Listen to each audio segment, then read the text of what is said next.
C'est l'heure de notre Mobilimag en partenariat avec Roule Média. J'ai donc le plaisir de recevoir l'une des journalistes de la rédaction. Bonjour Marine Madelmont. Bonjour. Les grandes vacances approchent. Pour beaucoup d'entre nous, il est hors de question de partir sans son animal de compagnie. Alors attention, voyager avec son chien ou son chat en voiture ne s'improvise pas. Il y a quelques règles à respecter, notamment pour leur sécurité. Oui, surtout en cas de freinage brusque, un chat ou un chien peut se transformer en un véritable projectile, comme n'importe quel passager non attaché d'ailleurs. Une association automobile allemande a d'ailleurs estimé que le poids d'un animal peut être multiplié par 25 lors d'un choc. Donc effectivement, c'est très dangereux. Et donc c'est une question de sécurité, vous l'avez dit, mais aussi une question de loi, surtout pour le conducteur. Si on se réfère au code de la route qui indique qu'un conducteur doit toujours se tenir en état et en position d'exécuter ses manœuvres au volant. Donc on comprend bien qu'avec un chat ou un chien sur ses genoux, c'est compliqué quand même. Heureusement, il y a des solutions donc pour sécuriser votre animal lors des voyages. Peu importe la taille de l'animal, la première solution, vous pouvez opter pour la caisse.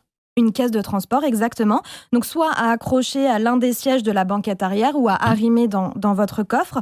Pour les plus grands gabarits, vous pouvez aussi choisir des harnais de sécurité qui s'attachent tout simplement à la ceinture.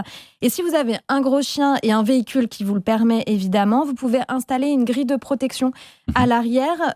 Mais attention, évidemment, ça ne protège pas le chien en cas d'accident, cette grille de protection. Donc, voilà pour la sécurité, voilà pour le confort. Voyager avec son animal de compagnie peut également être source de stress pour lui. Alors surtout s'il est malade comme moi et qu'il a le mal des transports, pour éviter que votre bête soit malade, vous pouvez arrêter en fait de lui donner à manger 2 ou 3 heures avant. Déjà, ça limite les risques.